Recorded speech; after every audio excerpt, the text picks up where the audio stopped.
ದಿನ ನಮ್ಮ ಕೈಗಾರಿಕೆ ಮಸ್ತೇನಹಳ್ಳಿ ಕೈಗಾರಿಕೆ ಪ್ರದೇಶದ ರಸ್ತೆ ಸಂಪರ್ಕದ ವಿಚಾರದಲ್ಲಿ ಹಿಂದೆ ಸುಮಾರು ಒಂದೂವರೆ ತಿಂಗಳಿಂದ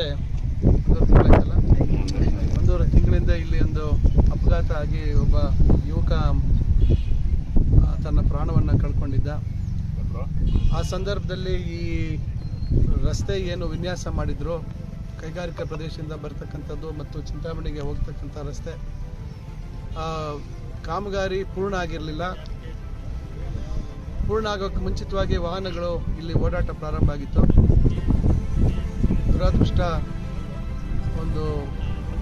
ಒಂದು ಭವಿಷ್ಯತ್ತಿರ್ತಕ್ಕಂಥ ಯುವಕನ ಪ್ರಾಣವನ್ನು ಕಳ್ಕೊಂಡ್ವಿ. ಎಲ್ಲರೂ ಗ್ರಾಮಸ್ಥರು, ಸುತ್ತಮುತ್ತಲ ಗ್ರಾಮಸ್ಥರು ಎಲ್ಲರೂ ಇದ್ರ ಬಗ್ಗೆ ದೊಡ್ಡ ಮಟ್ಟದಲ್ಲಿ ಪ್ರತಿಭಟನೆ ಮಾಡಿದರು. ನಾನು ಇಲ್ಲಿ ಬಂದು ಅವರೆಲ್ಲ ಮಾತಾಡಿ ಈ ಒಂದು ವಿನ್ಯಾಸದಲ್ಲಿ ವ್ಯತ್ಯಾಸ ಇದೆ ಅಂಥೇಳಿ ನಾವು ಗಮನಿಸಿ ಅದನ್ನು ಸೂಕ್ತವಾಗಿ ಇದನ್ನು ಮರು ವಿನ್ಯಾಸ ಮಾಡಬೇಕು ಅಂಥೇಳಿ ಸಂಬಂಧಪಟ್ಟ ಹಿರಿಯ ಅಧಿಕಾರಿಗಳ ಗಮನಕ್ಕೆ ತಂದು ಮತ್ತು ಬೇರೆ ಕನ್ಸಲ್ಟೆಂಟ್ಸ್ ಅವ್ರ ಮುಖಾಂತರ ಇದಕ್ಕೊಂದು 2 ಆಪ್ಷನ್ನ ನಾವು ವರ್ಕೌಟ್ ಮಾಡಿದ್ವಿ. ಈಗ ಅದರಲ್ಲಿ ಒಂದು ಆಪ್ಷನನ್ನು ನಾವು ಅವ್ರು ಸ್ವಲ್ಪ ದೊಡ್ಡದಾಗಿ ಒಂದು ವೃತ್ತ ಆಗಬೇಕು, ಸರ್ಕಲ್ ಆಗಬೇಕು ಅಂಥೇಳಿ ಅವರು ಕೊಟ್ಟಿದ್ರು. ಆದರೆ ಆ ಥರ ಹೋದ್ರೆ ಕೆರೆ ಕಡೆಗೆ ಜಾಸ್ತಿ ಹೋಗುವಂಥ ಇತ್ತು ಮತ್ತು ಹೆಚ್ಚು ತಿರುವಾಗುವಂಥ ಅವಕಾಶ ಇತ್ತು. ಅದರಿಂದ ಈಗ ಸ್ಥಳೀಯವಾಗಿ ಇಲ್ಲಿ ಅದನ್ನು ಸರ್ಕಲನ್ನು ಚಿಕ್ಕದಾಗಿ ಮಾಡಿ ಸುಗಮವಾಗಿ ಇಲ್ಲಿ ಕೈಗಾರಿಕಾ ಪ್ರದೇಶದಿಂದ ವಾಹನಗಳಿಗಿರ್ಬೋದು ಅಥವಾ ಬೆಂಗಳೂರಿಂದ ಚಿಂತಾಮಣಿಗೆ ಹೋಗ್ತಕ್ಕಂಥ ವಾಹನಗಳಿಗೆ ಮತ್ತು ಯಾವುದೇ ರೀತಿಯ ಅಪಘಾತಕ್ಕೆ ಅವಕಾಶ ಆಗದ ರೀತಿಯಲ್ಲಿ ಒಂದು ಪ್ರಯತ್ನವನ್ನು ಮಾಡುವಂಥದ್ದು ಕೆಲಸ ಆಗಿದೆ. ಈಗ ನಾವು ಚರ್ಚೆ ಮಾಡಿದ್ದೀವಿ ಸ್ಥಳೀಯವಾಗಿ ಇಲ್ಲಿ ವಸ್ತುಸ್ಥಿತಿ ಇಲ್ಲೇ ಸೈಟಲ್ಲಿ ನೋಡಿಕೊಂಡು ಈಗ ಅದ್ರ ಬಗ್ಗೆ ಮತ್ತೊಂದು ಅದನ್ನೇ ಈಗ ಏನು ನಾವು ಬದಲಾವಣೆಗಳು ಹೇಳಿದ್ದೀವಿ ಆ ಬದಲಾವಣೆಯಂತೆ ಮತ್ತೊಂದು ಡಿಸೈನ್ ಮಾಡಿ ಅದಕ್ಕೆ ಮೇಲಧಿಕಾರಿಗಳಿಗೆ ಈಗಾಗಲೇ ಗಮನದಲ್ಲಿದೆ. ಅವರ ಅನುಮತಿಯನ್ನು ತಗೊಂಡು ಆದಷ್ಟು ಬೇಗ ಈ ಬದಲಾವಣೆಗಳನ್ನು ಮಾಡುವಂಥದ್ದಕ್ಕೆ ಕ್ರಮ ವಹಿಸಬೇಕು ಅಂತ ಸೂಚನೆ ಕೊಟ್ಟಿದ್ದೀವಿ. ಇದರ ಜೊತೆಯಲ್ಲಿ ಈಗಾಗಲೇ ಏನೋ ಭಾಳಷ್ಟು ಕೆಲಸ ಬಾಕಿ ಇತ್ತು ಕೈಗಾರಿಕೆ ಪ್ರದೇಶದ್ದು. ಜಾಯಿಂಟ್ ಮೆಷರ್ಮೆಂಟ್ ಸಮಸ್ಯೆ ಇತ್ತು ಮತ್ತು ಕೆಲವು ರೈತರ ಜಮೀನುಗಳ ಏನು ಮಂಜೂರಾತಿ ಆಗಿತ್ತು, ಮಂಜೂರಾತಿ ಅವರು ಅನುಭವದಲ್ಲಿರ್ತಕ್ಕಂಥದ್ದಕ್ಕೂ ಮಂಜೂರಾತಿ ಆಗಿರೋದಕ್ಕೂ ವ್ಯತ್ಯಾಸ ಇತ್ತು. ಭಾಳ ಸ್ಪಷ್ಟವಾಗಿ ನಾವು ಅವರಿಗೆ ಸೂಚನೆ ಕೊಟ್ಟಿದ್ವಿ, ಅಧಿಕಾರಿಗಳಿಗೆ ಎಷ್ಟು ಮಂಜೂರಾಗಿದೆ ಅದರ ಪ್ರಕಾರ ಅವರಿಗೆ ದಾಖಲೆಗಳನ್ನು ಮಾಡಬೇಕು ಅಂತಕ್ಕಂಥದ್ದು ಸೂಚನೆಯನ್ನು ಕೊಟ್ಟಿದ್ವಿ.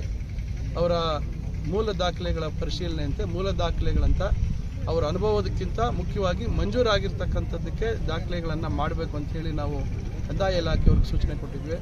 ಆ ಕೆಲಸ ಕೂಡ ಇವತ್ತು ಅವರು ಒಂದು ಹಂತಕ್ಕೆ ಬಂದಿದೆ. ಈಗ ಅದ್ರ ಬಗ್ಗೆ ನಾನು ಸಂಪೂರ್ಣವಾಗಿ ಮಾಹಿತಿಯನ್ನು ತಗೊಂಡು ಆದಷ್ಟು ಬೇಗ ಈಗೇನು ಗೊಂದಲಗಳನ್ನು ನಿವಾರಣೆ ಮಾಡಿ ಈ ಕೈಗಾರಿಕೆ ಪ್ರದೇಶದಲ್ಲಿ ಅತಿ ಬೇಗನೆ ಕೈಗಾರಿಕೆಗಳು ಸ್ಥಾಪನೆ ಆಗ್ತಕ್ಕಂಥದ್ದಕ್ಕೆ ನಾವು ಎಲ್ಲ ರೀತಿ ಕ್ರಮಗಳನ್ನು ತೆಗೆದುಕೊಳ್ತಾ ಇದ್ದೀವಿ. ಸರ್, ಟೌನ್ ಡೆವಲಪ್ಮೆಂಟ್ ಚಿಂತಾಮಣಿ ಈಗಾಗಲೇ ಚಿಂತಾಮಣಿಯ ವಿಚಾರದಲ್ಲಿ ಈಗಾಗಲೇ ಭಾಳಷ್ಟು ನಾವು ಕಾರ್ಯಕ್ರಮಗಳನ್ನು ನಾವು ತಗೋಬೇಕು ಅಂತಕ್ಕಂಥ ಪ್ರಯತ್ನ ಮಾಡ್ತಾ ಇದ್ದೀವಿ. ಕಸ ವಿಲೇವಾರಿ ಬಗ್ಗೆ ಈಗಾಗಲೇ ನಾವೊಂದು ಸಂಸ್ಥೆಯನ್ನು ಗುರುತಿಸಿ ಇಂದೋರ್ ಮಧ್ಯಪ್ರದೇಶದ ರಾಜ್ಯದ ಇಂದೋರಿಂದ ಬಂದಿರತಕ್ಕಂಥವ್ರು ಈಗಾಗಲೇ ವರದಿ ಕೊಟ್ಟಿದ್ದಾರೆ. ಈಗ ಆ ವರದಿಯಂತೆ ನಾವು ಯಾವ ರೀತಿ ಮುಂದುವರಿಸಬೇಕು ಅಂತಕ್ಕಂಥದ್ದನ್ನು ಮಾಡ್ತಾ ಇದ್ದೀವಿ. ಈಗಾಗಲೇ ಜಿಲ್ಲೆಯಾದ್ಯಂತ ಪ್ಲಾಸ್ಟಿಕ್ನ ನಿಷೇಧ ಮಾಡಬೇಕು ಅಂತಕ್ಕಂಥ ತೀರ್ಮಾನ ಆಗಿದೆ. ಈಗಾಗಲೇ ಚಿಂತಾಮಣಿ ನಗರದಲ್ಲಿ ಈಗಾಗಲೇ ಪ್ರಾರಂಭ ಆಗಿದೆ. ಗ್ರಾಮೀಣ ಪ್ರದೇಶದಲ್ಲಿ ಕೂಡ ಇವತ್ತು ಅದ್ರ ಬಗ್ಗೆ ನಾವು ಸಾಯಂಕಾಲ ಜಿಲ್ಲಾಧಿಕಾರಿಗಳ ಕಚೇರಿ ಚರ್ಚೆ ಮಾಡ್ತಾ ಇದ್ದೀವಿ. ಬೇರೆ ಬೇರೆ ಅದಕ್ಕೆ ಪೂರ್ವಭಾವಿ ತಯಾರಿಗಳನ್ನು ನಾವು ಮಾಡ್ಕೊಳ್ತಾ ಇದ್ದೀವಿ. ಇಡೀ ಜಿಲ್ಲೆಯಲ್ಲಿ ನಗರ ಮತ್ತು ಗ್ರಾಮೀಣ ಪ್ರದೇಶದಲ್ಲಿ 70 ಮೈಕ್ರಾನ್ಗಿಂತ ಕಮ್ಮಿ ಇರ್ತಕ್ಕಂಥ ಪ್ಲಾಸ್ಟಿಕ್ಕನ್ನು ಬಳಕೆ ಮಾಡುವಂಥದ್ದು ನಿಷೇಧ ಆಗಬೇಕು. ಅದರಿಂದ ಯಾವ ರೀತಿ ತೊಂದರೆಗಳಾಗ್ತಾ ಇದ್ದಾವೆ ಪ್ಲಾಸ್ಟಿಕ್ ಬಳಕೆಯಿಂದ ಅಂತಕ್ಕಂಥದ್ದು ಈಗೆಲ್ಲ ಮನವರಿಕೆ ಮತ್ತು ಬೇರೆ ರೀತಿಯಲ್ಲಿ ಜನರಿಗೆ ಮಾಹಿತಿ ಕೊಡ್ತಕ್ಕಂಥ ಎಲ್ಲ ಕ್ರಮಗಳನ್ನು ತಗೋಬೇಕು ಅಂತಿದ್ದೀವಿ. ಮತ್ತು ಹೆಚ್ಚು ಜನರಿಗೆ ಇದ್ರ ಬಗ್ಗೆ ತಿಳುವಳಿಕೆಯನ್ನು ಕೊಟ್ಟು ಜನರಿಂದ ಕೂಡ ನಾವು ಸಹಕಾರವನ್ನು ಕೊಡ್ತಾ ಇದ್ದೀವಿ. ಇದು ಯಾರಿಗೆ ವೈಯಕ್ತಿಕವಾಗಿ ನನಗೆ ಮತ್ತೊಬ್ಬರಿಗೆ ಅನುಕೂಲಕ್ಕೆ ಮಾಡ್ತಾ ಇಲ್ಲ. ಇವತ್ತು ಇಡೀ ನಮ್ಮ ಮುಂದಿನ ಪೀಳಿಗೆಯ ಭವಿಷ್ಯತ್ತಿನ ದೃಷ್ಟಿಯಲ್ಲಿ ಮತ್ತು ಸ್ವಚ್ಛತೆಯನ್ನು ಕಾಪಾಡಬೇಕು ಅಂತಕ್ಕಂಥ ದೃಷ್ಟಿಯಲ್ಲಿ ಇವತ್ತು ಏನು ಒಂದು ಕೇಂದ್ರ ಸರ್ಕಾರ ಇರ್ಬೋದು, ರಾಜ್ಯ ಸರ್ಕಾರ ಇರ್ಬೋದು, ಪ್ಲಾಸ್ಟಿಕ್ ನಿಷೇಧ ಅಂತ ಹೇಳಿಕೆ ಕೊಟ್ಟಿದ್ದಾರೆ. ಆದರೆ ಹೇಳಿಕೆಗೆ ಸೀಮಿತವಾಗಿದ್ದರೆ ಆಗೋದಿಲ್ಲ. ಅದು ಕಾಯ ವಾಚ ಅದನ್ನು ನಾವು ಅನುಷ್ಠಾನ ಆಗಬೇಕು ಅಂತಕ್ಕಂಥ ಉದ್ದೇಶ ಇತ್ತು. ಅದಕ್ಕೋಸ್ಕರ ಇವತ್ತು ಈ ಕ್ರಮ ನಾವು ನಮ್ಮ ಜಿಲ್ಲೆಯಲ್ಲಿ ನಾವು ಇದ್ರ ಬಗ್ಗೆ ಒಬ್ಬ ಜಿಲ್ಲಾ ಉಸ್ತುವಾರಿ ಮಂತ್ರಿಯಾಗಿ ನಾವು ಇದನ್ನು ಮಾಡ್ತಾಯಿದ್ದೀವಿ.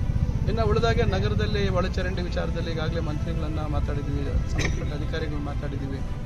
ಎಲ್ಲೆಲ್ಲಿ ಒಳಚರಂಡಿ ಪೂರ್ಣ ಆಗಿಲ್ಲ, ಎಲ್ಲೆಲ್ಲಿ ಇನ್ನೂ ಒಳಚರಂಡಿ ವ್ಯವಸ್ಥೆ ಕಲ್ಪಿಸಬೇಕು, ಮತ್ತು ನೆಕ್ಕುಂದಿ ಕೆರೆ ಇರ್ಬೋದು, ಕನಂಪಲ್ಲಿ ಕೆರೆ ಇರ್ಬೋದು, ಭದ್ರಳ್ಳಿ ಅರಸಿನ ಕೆರೆ ಇರ್ಬೋದು, ಅದಕ್ಕೆ ಏನಾಗಬೇಕು ಅಭಿವೃದ್ಧಿ ಕೆಲಸಗಳು, ಇವೆಲ್ಲ ವಿಚಾರಗಳ ಬಗ್ಗೆ ಈಗಾಗಲೇ ಭಾಳಷ್ಟು ನಾವು ಏನೇನು ಮಾಡಬೇಕು ಅಂತಕ್ಕಂಥ ತಯಾರಿಗಳನ್ನು ಮಾಡ್ಕೊಳ್ತಾ ಇದ್ದೀವಿ. ಅನುದಾನನೂ ಕೊಡ್ತೀವಿ ಅಂತಕ್ಕಂಥ ಭರವಸೆ ಕೊಟ್ಟಿದ್ದಾರೆ. ಅದು ಸದ್ಯದಲ್ಲಿ ಅನುದಾನ ಬಿಡುಗಡೆ ಆದಮೇಲೆ ನಿಮ್ಮ ಗಮನಕ್ಕೆ ತರ್ತೀವಿ. ಒಟ್ಟಿನಲ್ಲೇ ಒಂದು ಬದಲಾವಣೆಯನ್ನು ತರ್ತಕ್ಕಂಥ ಪ್ರಯತ್ನವನ್ನು ಮಾಡ್ತೀವಿ.